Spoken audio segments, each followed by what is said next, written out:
Vote ചോർച്ചയെക്കുറിച്ച് വിശദമായി പഠിക്കാൻ തയ്യാറെടുത്ത CPM ഉറപ്പായ വോട്ടുകൾ പോലും പോൾ ചെയ്തില്ല എന്ന കണക്കിന്റെ അടിസ്ഥാനത്തിലാണ് പുതിയ നീക്കം. ബൂത്ത് തലത്തിൽ വോട്ട് ചെയ്തവരെ കണ്ട് കാരണം ബോധ്യമായി റിപ്പോർട്ട് നൽകാനാണ് പാർട്ടി നിർദ്ദേശം. ഭരണവിരുദ്ധ വികാരമാണ് പാർട്ടി വോട്ടുകൾ പോൾ ചെയ്യാത്തതിന് പിന്നിലെന്നാണ് CPMന്റെ കണക്കുകൂട്ടൽ. താഴെ തട്ടിൽ നിന്നും ലഭിച്ച കണക്കുകൾ വിശദമായി പരിശോധിക്കുന്നതിനിടയിലാണ് പാർട്ടിക്ക് ഉറപ്പായ വോട്ടുകൾ ചെയ്തില്ല എന്ന നിഗമനത്തിലേക്ക് CPM എത്തുന്നത്. ഒരു മണ്ഡലത്തിൽ മാത്രമല്ല, പാർട്ടിക്ക് സ്വാധീനമുള്ള പല സ്ഥലങ്ങളിലും വോട്ട് ചോർച്ചയുണ്ടായി. ഈ സംഭവത്തെ അതീവ ഗൗരവത്തോടെ കാണാനാണ് പാർട്ടി തീരുമാനം.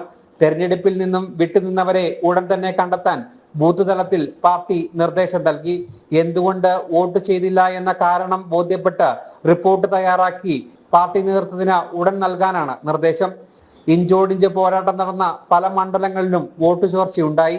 തെരഞ്ഞെടുപ്പിൽ നിന്നും വിട്ടുനിന്നവരെ അനുനയിപ്പിച്ച് വോട്ട് ചെയ്യിക്കുന്നതിൽ പ്രാദേശിക നേതൃത്വവും പരാജയപ്പെട്ടു. അതിനാൽ ഉടൻ തന്നെ വോട്ട് ചെയ്യാത്തതിന്റെ കാരണം കണ്ടെത്താനാണ് പാർട്ടി തീരുമാനം.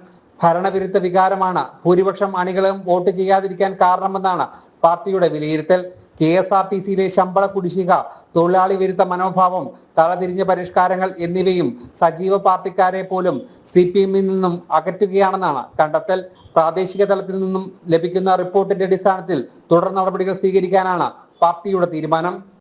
ജനം, കോഴിക്കോട്.